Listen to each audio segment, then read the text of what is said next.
veux louer ton nom, je veux proclamer ta gloire, je veux proclamer ta seigneurie.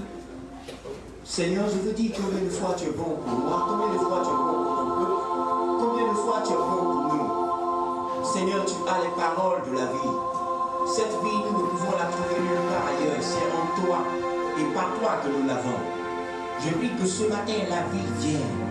Cette vie qui vient de toi, cette vie qui ne t'arrive pas, cette vie qui ne disparaît pas, cette vie qui dure jusque dans l'éternité, mais qui nous vient par le biais, par le canal de ta parole. Que cette vie descende dans nos âmes, que cette vie descende dans nos cœurs et arrose-nous de cette vie-là, Seigneur, et donne-nous de grandir, de pousser par cette vie, dans cette vie, avec cette vie-là, pour la seule gloire de ton nom. Et que Père, par nos vies, Père, par le témoignage que nous rendrons de toi, Père, par la vie que nous mènerons, que le monde sache que tu es le véritable Dieu, que tu es le salut promis, que par toi seul le paradis est possible, par toi seul la vie est possible.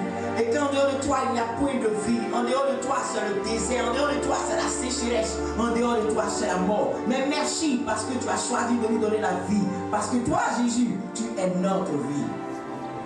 Que la gloire te revienne. Je suis dans la joie ce matin, éternel. Parce que tu ouvres mon esprit sur les choses cachées.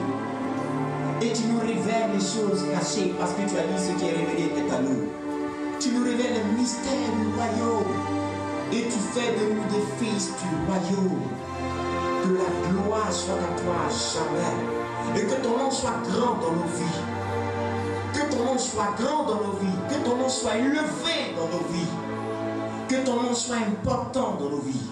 En tout cas, à partir de ce matin, que ton nom soit important dans nos vies s'il n'était pas dans le nom de Jésus. Peuple de Dieu, dis Amen. Dis Amen. Dis Amen. Quelqu'un peut acclamer Jésus, on se lève dans la table. Ton âme est bénie. Ton âme est bénie, mais nous ne sommes pas bénis.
Dieu veut nous bénir grandement encore. Dieu veut nous bénir richement encore. J'ai fini par comprendre que la richesse que nous avons, c'est la parole de Dieu. Elle nous donne tout. Et quand tu as cette parole-là, tu as tout. Dieu veut nous bénir grandement. Dieu veut nous bénir richement. Aujourd'hui, nous allons voir encore des mystères.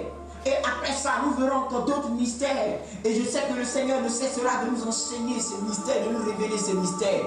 Il faut que les choses nous soient révélées, car ce qui est révélé est à nous. Ce qui n'est pas révélé et qui est caché est à l'Éternel. Mais ce matin, il faille que Jésus-Christ soit important pour toi. Si Jésus n'était pas important pour toi, je te dis, à partir de ce matin, il sera important pour toi. Alléluia. Ce thème-là, où passeras-tu ton éternité?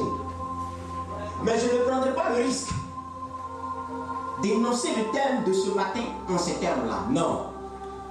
Pourquoi? Parce que l'éternité est une vérité. L'éternité est réalité. Mais l'éternité n'est pas réalité pour tout le monde.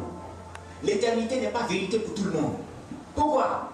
Parce que nul ne sait où se trouve l'éternité. Nul ne sait où est l'éternité. sais ce qu'est l'éternité.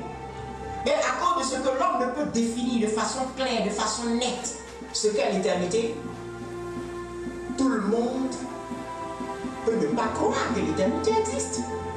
Alors si je viens te donner un message ce matin te parlant d'éternité, tout de suite tu peux rejeter le message parce que tu ne sais ce qu'est l'éternité. Alors moi je vais changer le thème. Je ne te parlerai pas d'éternité. Je te parlerai de ta réalité. Oui, je vais toucher à ta réalité ce matin. Parce que si je touche à ta réalité, je touche à ta personne, je touche à ta vie, je touche à ton quotidien. Mais en vérité, ce n'est pas moi qui veux toucher à ta vie, ni à ton quotidien, ni à ta réalité. Mais c'est l'Esprit de Dieu qui veut toucher à ton quotidien, qui veut toucher à ta réalité, qui veut toucher à ta vie. Cette parole dans le livre de Hébreux 11 à partir du verset 15. La Bible dit, tout ce que Hébreux 11 cite comme exemple et modèle de foi, ont vécu sur cette terre en accomplissant de grandes choses à la gloire de l'Éternel, le Dieu des armées. Mais la Bible dit, en dépit de tout ce qu'ils ont accompli, ils marchaient et ils vivaient comme des étrangers et des voyageurs sur la terre. Je te dis qu'en vérité, ils ont dit, ils ont décrit, ils ont annoncé, ils ont parlé de la condition de tout homme sur la terre. Que tu le veuilles ou pas, que tu aimes Jésus ou non, tu es étranger et voyageur sur cette terre. Que tu sois bouddhiste, que tu sois shintoïste, que tu sois maïkaï, que tu sois animiste, tu es étranger et voyageur sur la terre.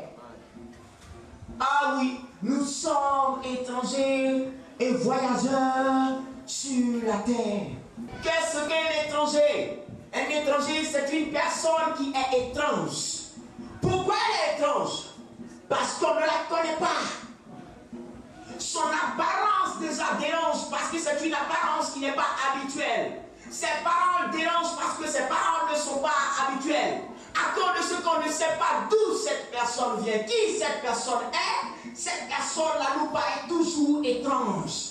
Et lorsque nous la voyons, nous nous posions 1001 questions parce que c'est quelqu'un que nous ne connaissons pas. Nous sommes étrangers et voyageurs sur la terre. Un étranger, c'est quelqu'un qui vient de quelque part. Que tu reçois dans ta maison, que je reçois dans ma maison, mais qui n'est pas de ma maison, qui n'est pas de ma ville, qui n'est pas de ma nation, qui est d'une autre nation, qui est d'une autre ville. La Bible dit nous sommes étrangers. La Bible ajoute et conjonction de coordination. Si on doit remplacer le et par un signe mathématique, on remplacera le et par plus. Donc nous sommes étrangers plus, voyageurs sur la terre. Donc notre nouvelle identité, ou ce que nous sommes sur la terre, c'est étrangers et voyageurs. Nous ne sommes pas seulement étrangers, mais nous sommes aussi voyageurs. Mais qui est le voyageur? Le voyageur est celui qui est en partance vers un lieu. Le voyageur, c'est celui qui est en déplacement. Le voyageur, c'est celui qui est en mouvement. Le voyageur, c'est celui qui à tout moment peut se lever et partir vers une destination inconnue. Encore plus qu'il est étranger, tu ne sauras jamais où il va. Mon frère, nous sommes étrangers et voyageurs, mais ce n'est pas dans le ciel. C'est sur la terre. Année de réalité, oui, nous sommes étrangers et voyageurs sur la terre parce que nous ne sommes pas appelés à rester de façon définitive, de façon totale, de façon absolue sur cette terre. D'un moment à l'autre, si nous sommes étrangers et voyageurs, c'est pour dire d'un moment à l'autre, nous allons partir.